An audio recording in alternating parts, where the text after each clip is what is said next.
Hello friends, lecture number 2. Slowly and steadily we are progressing. This is the new subject, bookkeeping and accountancy. In the last lecture, I explained the meaning of the subject. When you talk any subject, say music, संगीत एक subject है,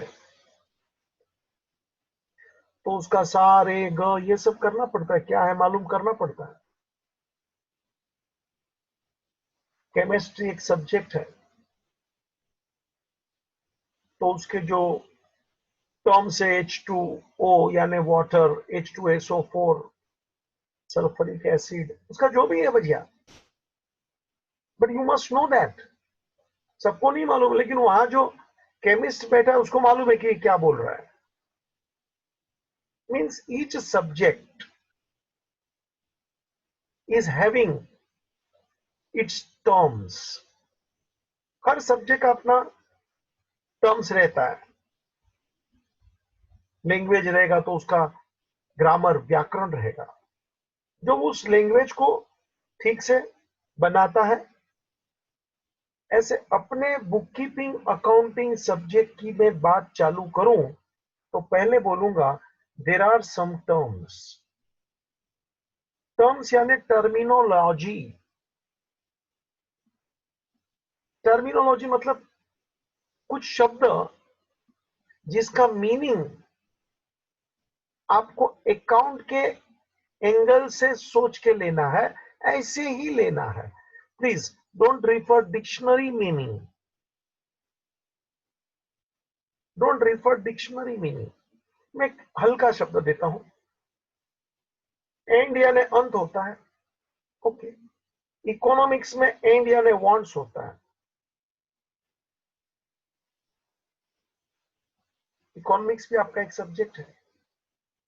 मुझे ये बोलना है कि हर subject का अपना अपना एक तरीका है उसको समझने का, उस शब्द को समझने का. So I am talking today various terms. चलिए भैया अपन चालू करते हैं. पहला डेफिनेशन में लेना चाहता हूं. बुक में जो डेफिनेशन दिए वही मैं पढ़ाने वाला, लेकिन मुझे जरा ऑर्डर इधर उधर करना इसलिए अच्छा लगता है कि पहले ये होना चाहिए, फिर. This is from my experience, इतने सालों का अनुभव है. तो क्या पहला क्या बाद में, इससे बहुत फर्क पड़ता है आपको समझने में. कुछ भी पढ़ा लो, खाली बुक पूरी हो गया, आपको मजा नहीं आएगा. जो डेफिनेशन पहले आना चाहिए वही पहले आना चाहिए. Please understand. तो first definition I am taking goods. What is the meaning of goods? Please understand. Goods means, भाई साहब, goods means any commodity. Commodity मतलब thing, चीज. Goods means any commodity. आप थोड़ा लिखने का प्रयत्न करना मेरे साथ, नोटबुक लेके, अच्छा लगेगा. मेरा लेक्चर बीच में आप कभी भी रोक सकते हो. That is the advantage of this technology. Live lecture में ये सुविधा नहीं है. आप रिपीट करके देख सकते हो, ये सुविधा इधर है. मान लो आपके पास नोटबुक नहीं है तो जरा लेके आने के लिए मुझे यहाँ पोज करके आप लेके आइए. थोड़ा लिखेंगे तो क्या मेरे साथ आप बने रहेंगे, आपका ध्यान इधर उधर भटकेगा नहीं. Please understand. Basic requirement is always there to attend lecture. ये तो इधर उधर ध्यान जाएगा, मजा कम आएगा. तो गुड्स यानी, अकाउंट्स में गुड्स किसको बोलते हैं बच्चा? एनी कॉमोडिटी, कोई भी चीज, anything, any commodity, anything in which business, in which businessman deals. any commodity, anything in which businessman deals यानी व्यापार करना, डील्स यानी ट्रेड, मतलब जो भी चीज में बिजनेसमैन व्यापार करता है उस चीज को, कॉमोडिटी को अकाउंट्स में गुड्स बोला जाता है। Let me give simple example. बाबूजी, फॉर अ क्लॉथ डीलर, जो क्लॉथ का व्यापारी है, तो उसके लिए क्लॉथ जो कपड़ा है बच्चा, वो गुड्स है जी, सीधी बात है। जो कपड़े का डीलर है, मर्चेंट, व्यापारी, उसके लिए कपड़ा, मैं आपकी बुक में से भी थोड़ा देख के बोलना चाहता हूं क्योंकि ये कॉलेज एग्जाम है, नहीं 11th का, तो मेरी भाषा, मेरा नॉलेज से अच्छा जो अभी की बुक में है। बहुत सारी बुक्स आके गई, मेरी बुक भी महाराष्ट्र लेवल पे चलती थी, लेकिन क्या आपको वही टर्म्स उसी स्टाइल में बात करता हूं तो अच्छा लगेगा? सिर्फ मेरे नॉलेज में से मैं बातें करूंगा तो अच्छा तो लगेगा, समझ में भी मजा आएगा, लेकिन वो कॉलेज वाला टीचर माने कभी इधर उधर हो जाता है उनके खोपड़ी का, क्योंकि वो तो एक ही चीज पकड़ के रहता है, बुक में क्या है पकड़, मतलब आगे पीछे कुछ सोचता नहीं है। इसलिए मुझे ये बुक में, आपके बुक में जो दिया है वो जरूरी लगता है देखना बोलना। तो मेरा एग्जाम्पल था क्लोथ, कपड़ा, कपड़े की जो दुकान है, कपड़े का जो व्यापारी है, मर्चेंट डीलर, उसके लिए क्लोथ क्या है बच्चा? क्योंकि उसके लिए क्लोथ बाबूजी गुड है।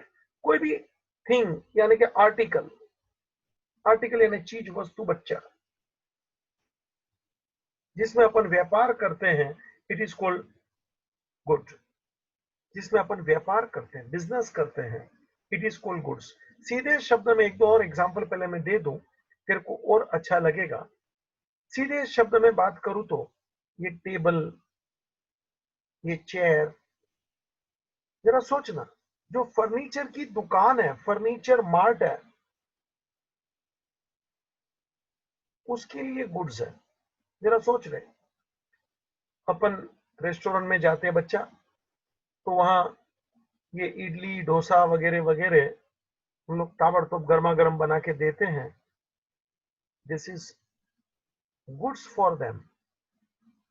तो गुड्स यानी जिसमें अपन व्यापार करते हैं। जरा शांति से सोचना, ये फर्नीचर वाला हमारे सामने दुकान है, तो वहां टेबल कुर्सी वो बेचता है, मतलब गुड्स किसको बोलते हैं? खास एक सूचना सुन ले, जो चीज अपने पास है, जिसको अपने को बेचना है, मतलब goods always either be purchase or be produce for sale. Hotel वाला इडली पाव भाजी बनाएगा, क्यों? For sale. तो इडली पाव भाजी उसके लिए गुड्स है। ये फर्नीचर वाला टेबल कुर्सी बाहर से मंगवाता है, कुछ बनाता भी है और बेचता है, तो फॉर सेल है बाबूजी, वो गुड्स है। वो फर्नीचर वाले की दुकान में खुद के बैठने के लिए टेबल कुर्सी भी है, दैट इज नॉट गुड्स। क्यों? तो वो बेचने का नहीं। अरे भाई, वो भी तो टेबल कुर्सी है, तो क्या भले टेबल कुर्सी हम लोग का यूज में। तो गुड्स किसको बोलते हैं जी? The article, the commodity, the thing which is either purchase or produced. बाबूजी, हम उसको परचेज करते हैं या तो उसको प्रोड्यूस करते हैं, क्यों? For cell is called goods. जरा समझ लेना, ये फर्नीचर का उदाहरण, ये रेस्टोरेंट का उदाहरण, बहुत फर्क पड़ता है जी। इतना सारा डिटेल में बुक में नहीं है आपके, बहुत फर्क पड़ता है जी। जब कोई अनुभवी इंसान बातें करता है, आपको भी मजा आएगा, क्योंकि हर एंगल से आपका माइंड खुलना चाहिए। Knowledge, knowledge is a power. ऐसे ही नहीं आता बच्चा। अभी आपके बुक में भले कम है, लेकिन मेरे खोपड़े से ज्यादा ही निकलेगा, तो लगा नहीं सर, समझना जरूरी है। और आप तरह तरह से बात करते हो, ये अच्छा भी है, क्योंकि जब तक वो पूरे एंगल से समझेगा नहीं ना, तब तक मजा नहीं आएगा। एग्जाम में उतना ही लिख दिया, मार्क्स मिल गया, अपन होशियार नहीं बन गए। वो exam point of view, exam तक होशियार है बच्चा, दुनिया में होशियार नहीं बनेगा। लेकिन ये जो सोच में क्रिएट करता हूं, any article, any commodity for sale, whether it is produce or purchase, but it is for sell, is called goods. For a cloth dealer, cloth is goods. For furniture dealer, table, chair, etc. is called goods. बाबूजी इडली, डोसा, पाव भाजी, in restaurant, yes बच्चा, it is called goods. तो सीधी बात है, आगे चलेंगे अपन। Definition second, book में सब कुछ दिया है, और एक बात समझ लेना, अपन सेल करते हैं, अपन बिजनेस करते हैं, क्यों करते हैं? To earn profit.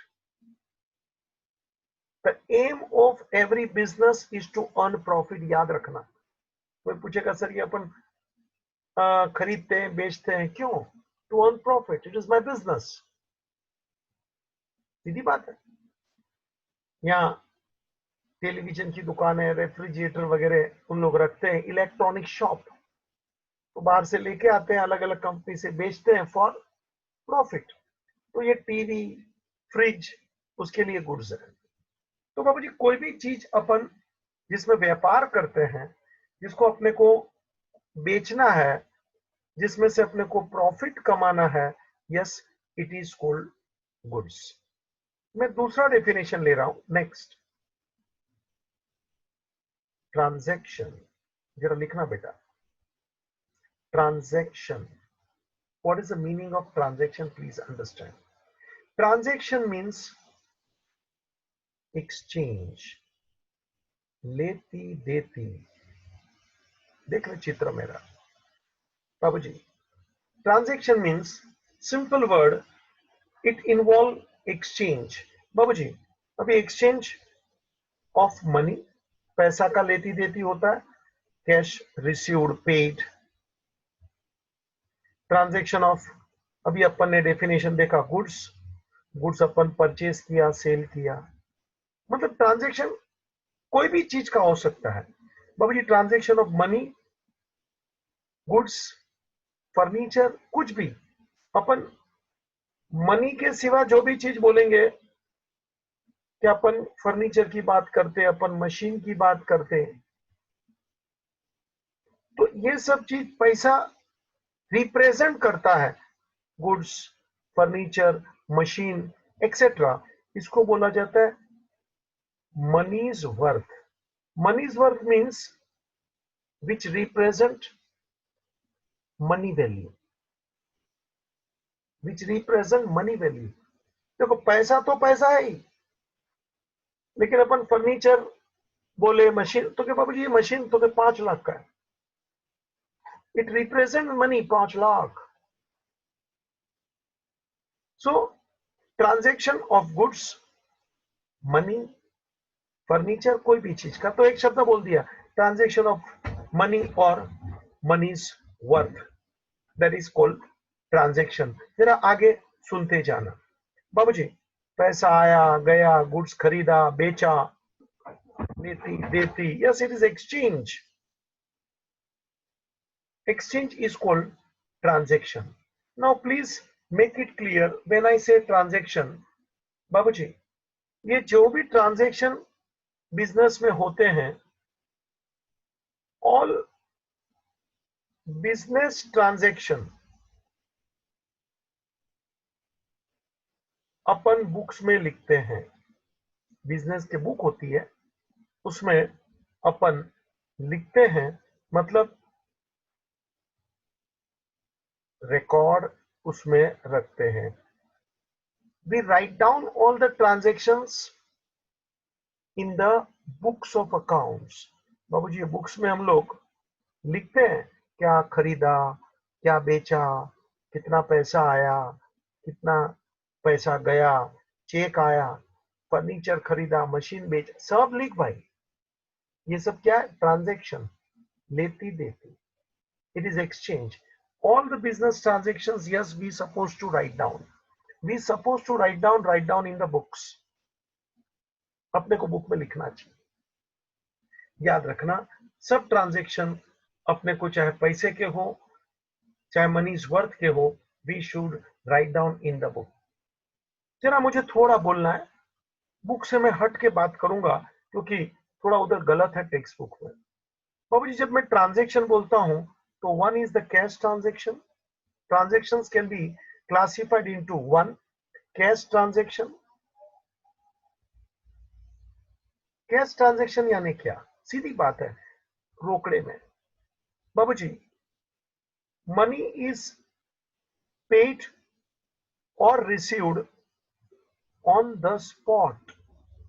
लो भाई, रोकड़ा अबीज ताबड़तोड़, either paid or received on the spot, बाद में कुछ नहीं। बाबू जी, अपन ने गुड्स खरीदा, चीज, पैसा दे दे। मैंने सुबह में न्यूज़पेपर खरीदा बेटा, पैसा दे दिए, कैश ट्रांजेक्शन। सीधी बात है। अच्छा, मुझे कुछ पैसा मिलता है, कोई बच्चे ने एडमिशन लिया, पैसा दिया मुझे, फीस रिसीव्ड, कैश ट्रांजेक्शन। तो ऑन द स्पॉट पैसा लेना देना। किसी को हम चेक देते हैं, मैंने लैपटॉप खरीदा, चेक पेमेंट कर दिया, कैश ट्रांजेक्शन। लैपटॉप खरीदा, चेक दे दिया। So cash transaction means amount is paid or received on the spot immediately। और हाँ, दूसरा है क्रेडिट ट्रांजेक्शन। जरा सुनना बच्चा, क्रेडिट ट्रांजेक्शन का क्या मतलब होता है? क्रेडिट ट्रांजेक्शन का क्या मतलब होता है बच्चा? Credit transaction means amount will be paid at later date। later date means afterward। पैसा अभी नहीं। Cash will be paid or received later on, later date। आज नहीं। तो आज अपन ने जो खरीदना था, बेचना था, वो किया, फिर पैसा तो के बाद में। This is called credit transaction. Credit का सीधा अर्थ ले ले, उधार। कुछ दुकान में बोर्ड मारते हैं, आज रोकड़ा कल उधार। आप उधर जाएंगे कल, किला आज उधार, तो क्या नहीं नहीं, क्या लिखा है पढ़, आज रोकड़ा कल उधार। बाबू जी, कल कभी आने वाला ही नहीं है ना, मतलब उन लोग को रोकड़े में बिजनेस करना है, उधार में नहीं। तो ऐसा उधर बोर्ड मारते हैं, आज रोकड़ा, हिंदी में ये, आज रोकड़ा कल उधार। To the point, cash transaction means amount is paid or received on the spot. Credit transaction means amount is not paid or received, but it will be paid or received in future। बेटा पैसा in future, today no cash, no check, nothing, amount will be paid or received in future, it is called credit transaction। और तीसरी बात मुझे रखनी है तेरे सामने, third, and that is called barter transaction।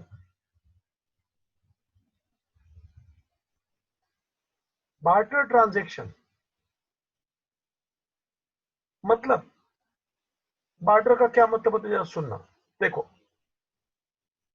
आगे मैंने बताया cash transaction, credit transaction. Cash यानी अभी रोकड़ा, क्रेडिट यानी उधार, पैसा बाद में। बाबू जी, आप लोग देखना, बनिए की दुकान होती है ना, जहां से घी शक्कर चावल लेके आते हैं, तो बहुत लोगों का वहां अपना अकाउंट चलता है, खाता, कि पैसा तो के बाद में लिख लो, डायरी में, उसकी बुक में लिख लेते हैं कि भाई 5 किलो शक्कर लेके गए, लिख लो हमारे खाते में, पैसा बाद में। वो 1 महीने के अंत में जब भी पप्पा की सैलरी आएगी, पूरा पेमेंट कर देते, बोलो भाई कितना हुआ, 10,000, 5,000, जो भी। तो ये उधार ही चलती है, मतलब money will be paid in future date, that is called credit transaction. अब मैं तीसरी बात पर आ गया बच्चा, barter exchange, barter transaction. Barter का मतलब क्या, जरा सुनना बाबूजी। Exchange of things,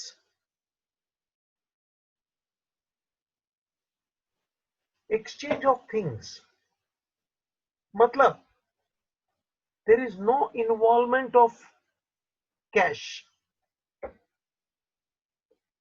One thing we are exchanging for another thing. एक चीज अपन ले रहे हैं, दूसरी चीज अपन दे रहे हैं, हो गया। Let me give simple example. हम लोग बचपन में स्कूल में बेटा क्या हो, डब्बा लेके जाने का, लंच बॉक्स बच्चे लोग साथ में बैठ के खाने का, आप लोग ने भी आनंद लिया होगा। तो अपने डब्बे में जो है वो दूसरे को देते थे, दूसरे के डब्बे में से। हमारे तो पड़ोस में भी ऐसा चलता है, आपके भी शायद चलता होगा, चलता है कि नहीं चलता है। तो सामने वाले के घर पे वो भेलपुरी बनाया, अपने उधर इडली बनाया, तो अपने यहाँ से इडली जाता है, भेलपुरी आता है। देखा है कि नहीं, पड़ोस में बहुत चलता है। पड़ोसी अच्छे हो तो ठीक है, वरना कुछ नहीं। बार्टर एक्सचेंज, बार्टर ट्रांजेक्शन मतलब we are taking one thing, we are giving another thing.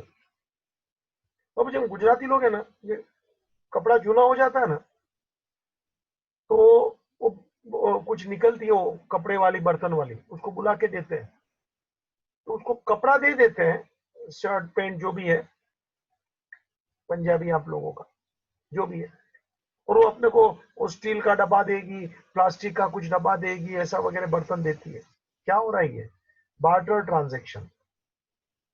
मतलब there is exchange of one thing for another thing. बाबूजी, देर इज एक्सचेंज। कभी कभी ऐसा भी होता है कि हम लोग ने मान लो फर्नीचर लिया और उसके सामने हमने हमारा गुड्स दिया,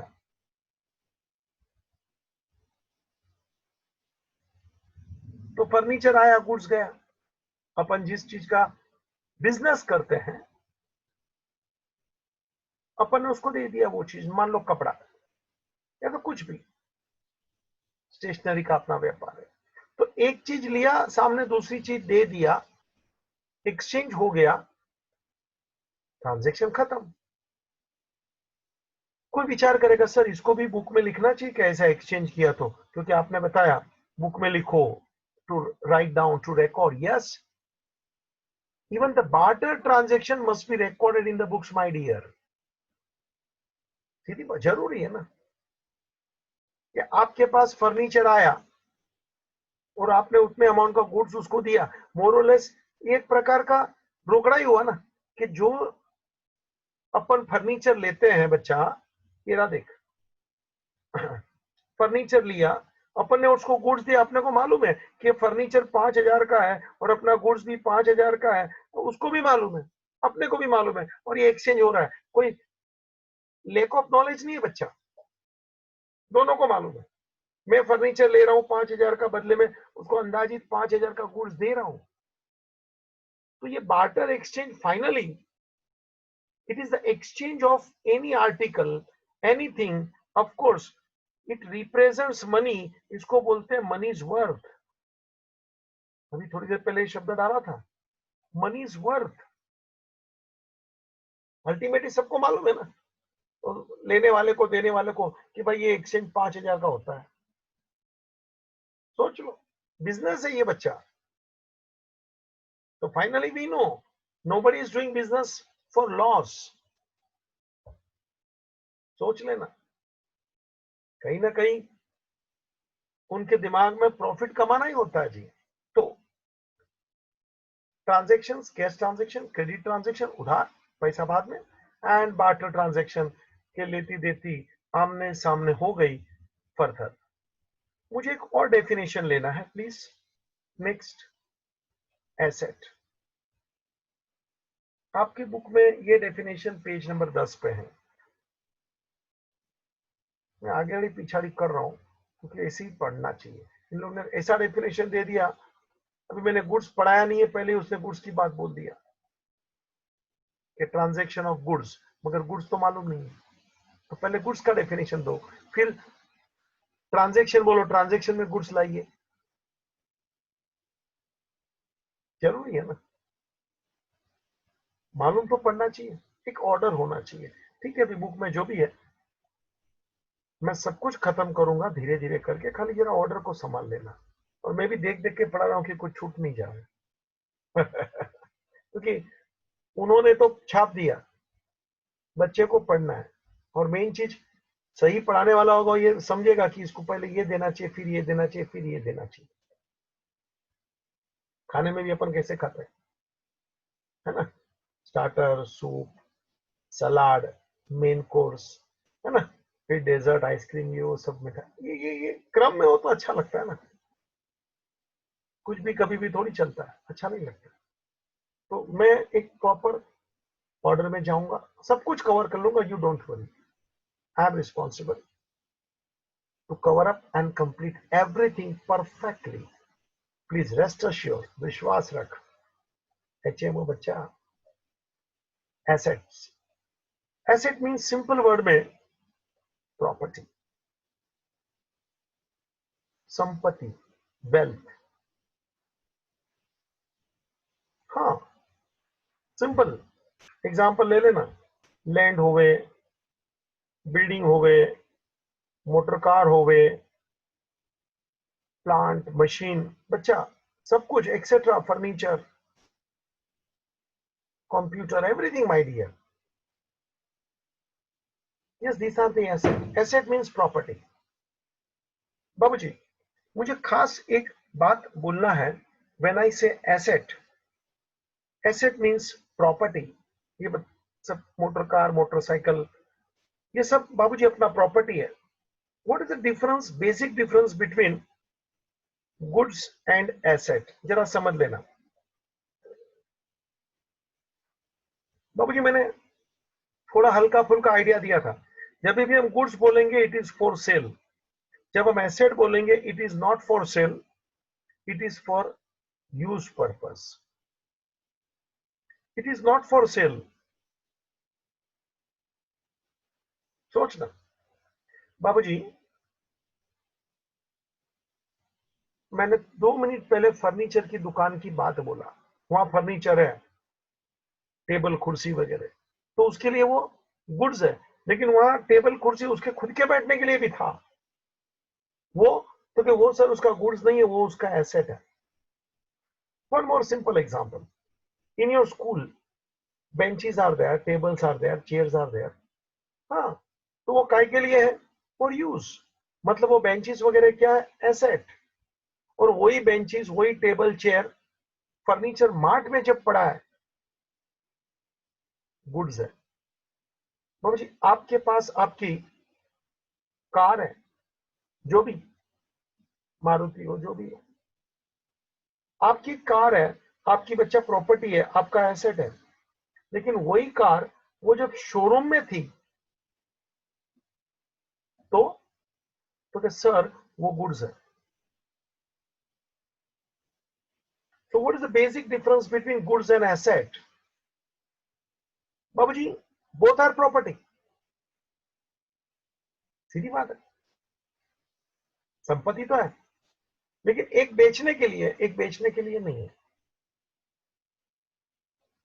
एसेट यूज के लिए होता है और गुड्स होता है वो बेचने के लिए होता है। सो व्हेन आई से एसेट, एसेट मींस प्रॉपर्टी। बच्चा, व्हेन आई से एसेट, एसेट मींस प्रॉपर्टी। आपके पेज नंबर 10 पे दिया है, मैं भी जरा घुमा लिया ताकि तेरे को मैं कुछ बता सकूं। It is the asset owned by business, ये सब बिजनेस की ओनरशिप का होता है। मैंने लैंड, बिल्डिंग, कुछ बातें मुझे ये भी बोलनी है बाबूजी। Asset I can classify into two, जरा सुनना ठीक से। Tangible, intangible.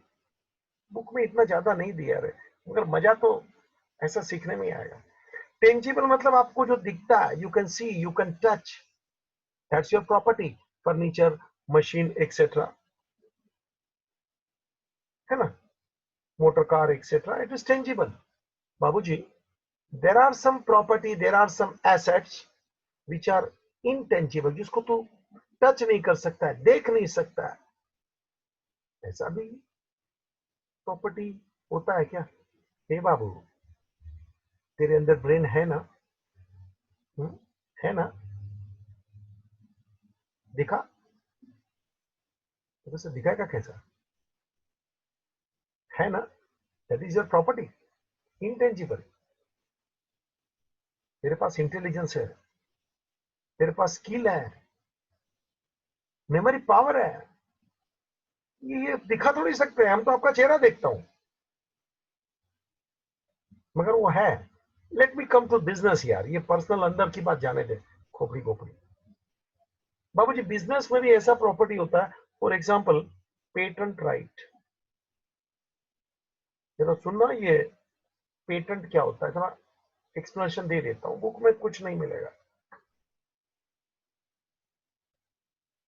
पेटेंट, ये दवाई की कंपनी होती है ना बेटा, वो दवाई बनाती है, अपन खरीदते हैं, लेकिन वो दवाई, उसमें कुछ केमिकल वगैरह जो भी मिलाया है, लिखा भी होता है इसमें ये चीज है, उसके कागज के ऊपर। तो ये उन्होंने बड़ा रिसर्च किया होता है पहले, और फिर वो दवाई का सक्सेस मिलता है, तो वो दवाई उनका, उन लोग एक पेटेंट अपने नाम पे रजिस्टर करा लेते हैं कि ये चीज हम लोग ही बनाएंगे और कोई नहीं बना सकता, ऐसा हमको राइट दीजिए। राइट यानी हक। गवर्नमेंट के पास ये सर्टिफिकेट ले लिया जाता है, मतलब no one can copy your medicine. जैसा आप बनाए बाबूजी, करोड़ों का खर्चा होता है वो कंपनी को दवाई की, फिर उसको वो दवाई की शोध कर सकते हैं, रिसर्च गेटिंग सक्सेस, कि now this is perfect medicine for so and so disease. You must get it registered on your name, नहीं तो कोई भी कॉपी कर डालेगा यार।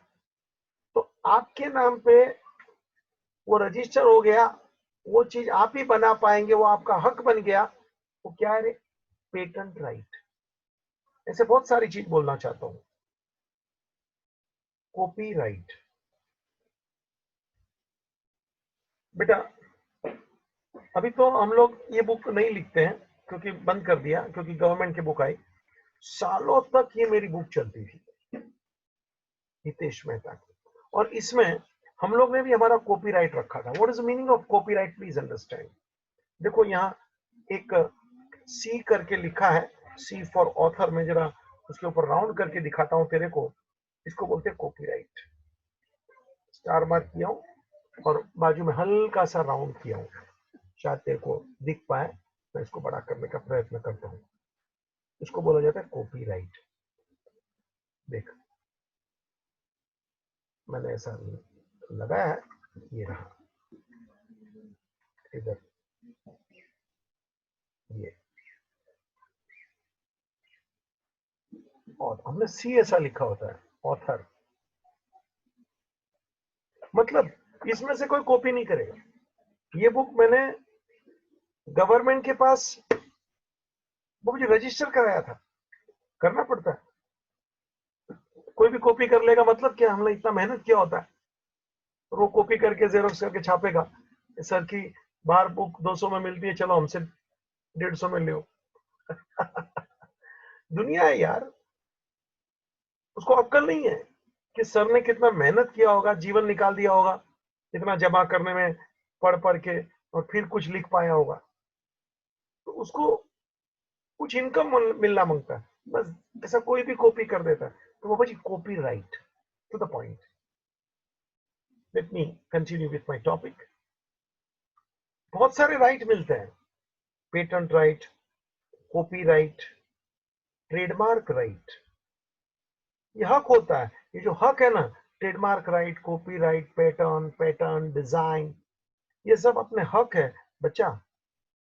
ये तेरी प्रॉपर्टी है बच्चा, तेरे को दिखता है क्या? तो इनटेंजिबल एसेट्स। एक इंपॉर्टेंट बात बोलता हूं, इनटेंजिबल एसेट का सबसे मजबूत उदाहरण लेता हूं, गुडविल। गुडविल यानी रेपुटेशन, नाम। नाम दिखता नहीं है बच्चा, आदमी दिखता है आपको। तो जी उसका कुछ रेपुटेशन होता है, अच्छा काम करो फिर अच्छा नाम होता है। ये डायलॉग सुन के जाना, पहले ऐसा काम कर कि अच्छा नाम हो जाए, फिर वो नाम से ही हर काम हो जाना चाहिए। पहले ऐसा काम कर कि नाम हो जाए, और फिर वो नाम से ही हर काम हो जाना चाहिए। That is called reputation. करना पड़ता है यार, ऐसे ही थोड़ी होता है खोपड़ी में डाल देना बेटा। जीवन बहुत लंबा है, मजा है। और जीवन काम करने के लिए होता है, अच्छे काम करने के लिए, तब जाके अपना नाम बनता है, रेपुटेशन यानी goodwill. And this is your asset बेटा, this is your asset. It is intangible. Do you agree with me? तो जब मैं एसेट की बात करता हूं तो बेटा assets of two types, tangible and intangible. भले बुक में नहीं दिया है लेकिन मुझे पढ़ाने का, तेरे को भी मजा आएगा। और आगे पीछे बुक में ये सब आता भी है, लेकिन टाइम पे पढ़ाएगा, टाइम में सीखता है तो अच्छा लगता है। फाइनली बुक को ही अपने को देखना है, उसमें जो है वो तो सब मैं पढ़ाऊंगा, लेकिन एक सिस्टमेटिक वे होता है ना। तो तू मेरे को सुनेगा तो तेरे को लगेगा नहीं ये ठीक जा रहा है, लिंक में है, ये अच्छा बोलता है। बुक में ये सब नहीं है, कहीं आगाड़ी पिछाड़ी कर दिया। ठीक है, I am covering properly, don't worry. तो asset means property. Let me talk बाबा जी। Assets we can have types of assets, जरा सुनना।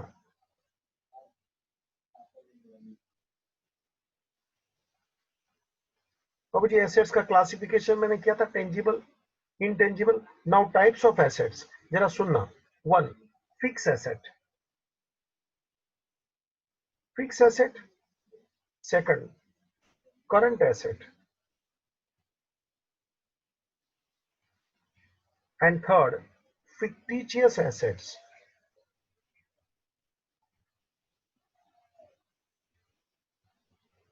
जरा शब्द पकड़, fictitious।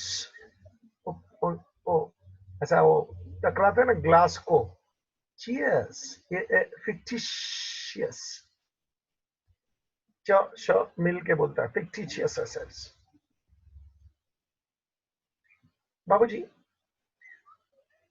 fixed assets, current assets and fictitious assets।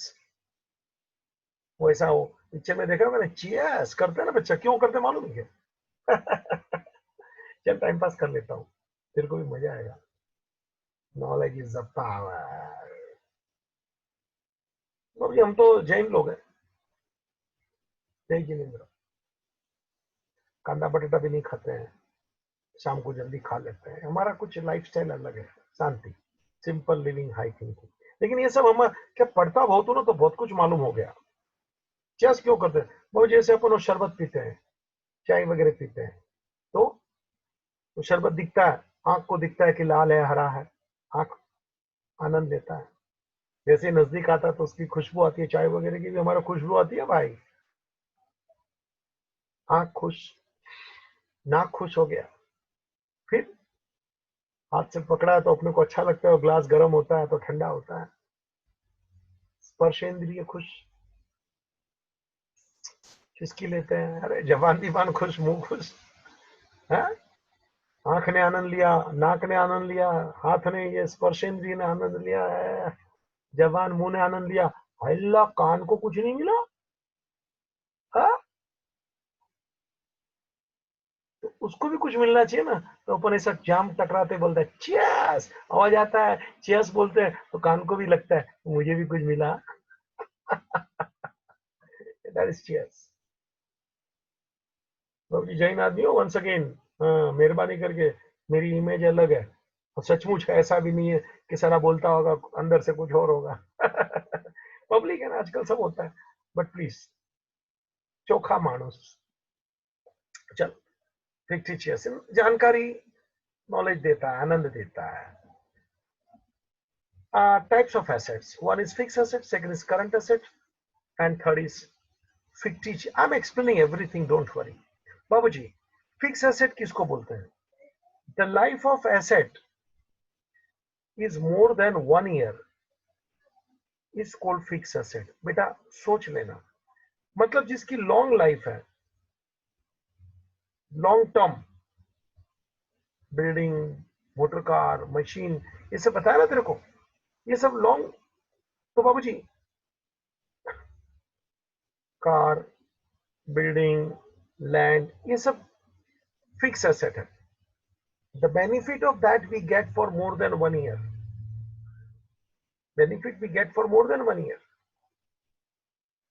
Current asset की बात करें तो बाबूजी, करंट एसेट की बात करें तो those assets, the life of the asset is less than 1 year। बाबूजी, क्या होता है इसका मतलब, जरा सुनना। वो चीज, वो आपका एसेट है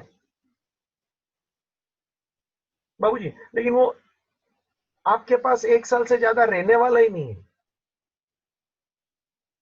1 साल से ज्यादा टिकेगा नहीं, रहेगा नहीं। फॉर एग्जाम्पल बाबूजी, गुड्स है, तो कि खरीदा बेचा, खरीदा बेचा, तो आपके पास वो लंबा रहेगा नहीं। जरा सोच लो, ये रेस्टोरेंट वाले बाबूजी सब्जी खरीदेंगे, उसमें से वो कुछ पाव भाजी वगैरह बनाएंगे, तो वो सब्जी बचेगी थोड़ी, खटाखट खटाखट आ गए, आएगा जाएगा, चलता रहेगा ना। करंट, करंट मतलब वो चलते रहता है, दिस इज कॉल्ड करंट, चलते रहता है बाबूजी, उसको हम करंट बोलते हैं। बाबूजी, ये 1 साल से ज्यादा कभी हमारे पास रहता नहीं है। I am giving some examples. भाई साहब, हमारे पास कैश होता है, वो आएगा जाएगा, गुड्स होता है, वो आएगा जाएगा, बैंक बैलेंस होता है, घड़ी घड़ी चेंज होता रहता है। तो बच्चा, ये सब क्या है रे? ये सब करंट एसेट्स है, ये आएगा जाएगा, चेंज होते रहेगा, और चेंज होना यानी current. Current asset means it is not fix asset, और फिक्स एसेट मतलब which we keep for long period, more than 1 year, it is called fixed asset, long term benefit। और ये तो बदलते रहता है, क्योंकि अपने को बिजनेस करना है, तो वो बदलते रहेगा, चलते रहेगा, चलते रहेगा। That is called current asset.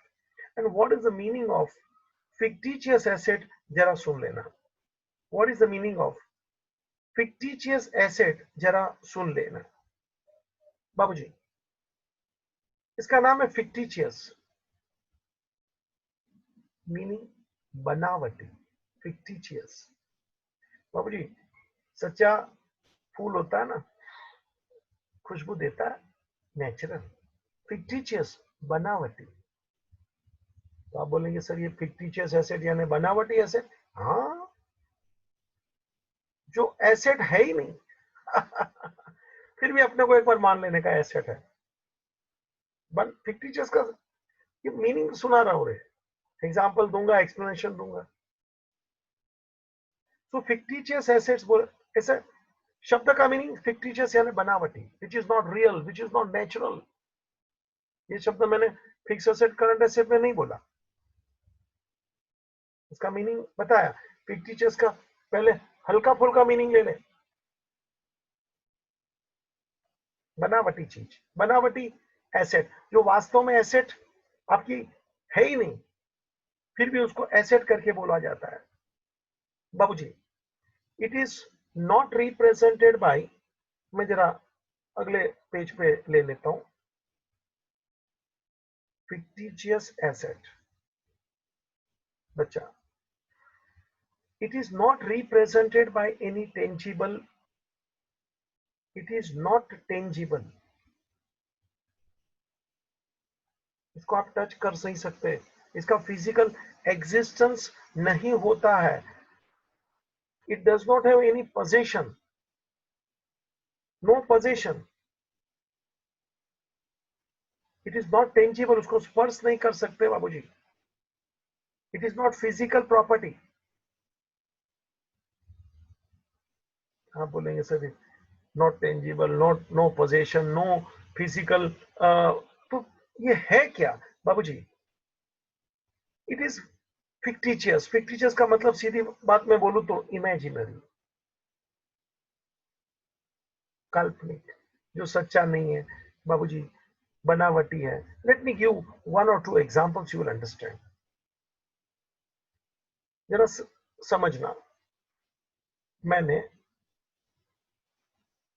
Advertisement का खर्चा किया है और वो अखबार वाले को बोला जब भी तुम्हारे अखबार में जगह मिले ना, मेरी एडवर्टाइज करते रहना, और मैं आपको ये 3 साल का 4 साल का कॉन्ट्रैक्ट दे रहा हूं,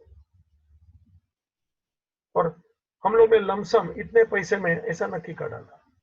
उसके अखबार में मान लो रोज जगह है तो वो रोज छापेगा।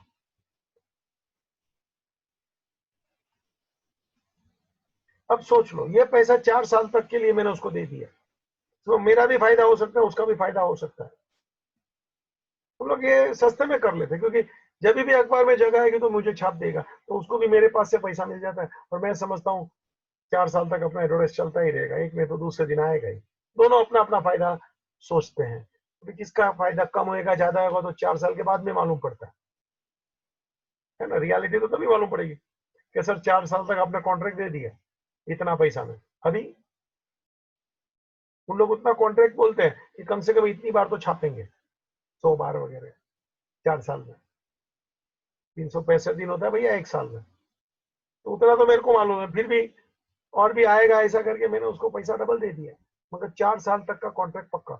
अब ये पैसा जो मैंने दिया है बाबूजी, पैसा तो दे दिया, ये खर्चे के लिए दिया है, ये खर्चे को मैं टच थोड़ी कर सकता हूँ, नहीं रे।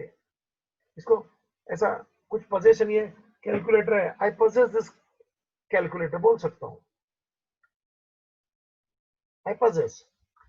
ये एडवर्टाइज का तो खर्चा दे दिया, इसको थोड़ी हम पोजेस कर सकते हैं जी। There is nothing like physical. लेकिन फिर भी 4 साल तक यह खर्चा चालू रहेगा, तो ये मेरा एक प्रकार का एसेट है, इमेजिनरी है नहीं, इसको मैं बेच भी नहीं सकता हूं। बाबू ये कैलकुलेटर तो ले भाई, बेच लिया, किसी को मांगता तो 50 रुपये, 10 रुपया, 20 रुपये, 100 रुपये। अब ये 4 साल का मैंने उसको कॉन्ट्रैक्ट दे दिया, पैसा दे दिया, खत्म, बात हो गई।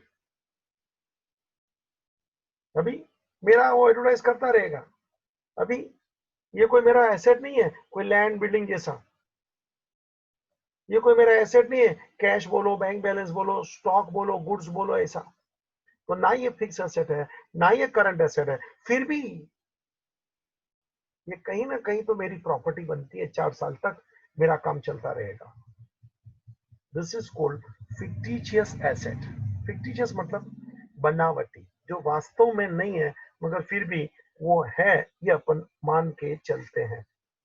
बाबूजी अगला डेफिनेशन में ले रहा हूं, और वो है लायबिलिटी।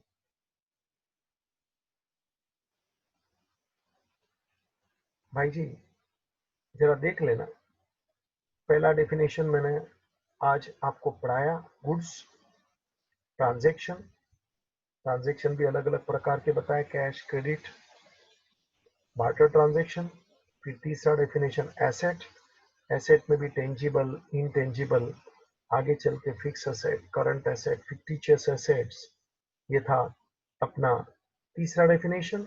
और अभी मैं चालू कर रहा हूं चौथा डेफिनेशन, लायबिलिटीज।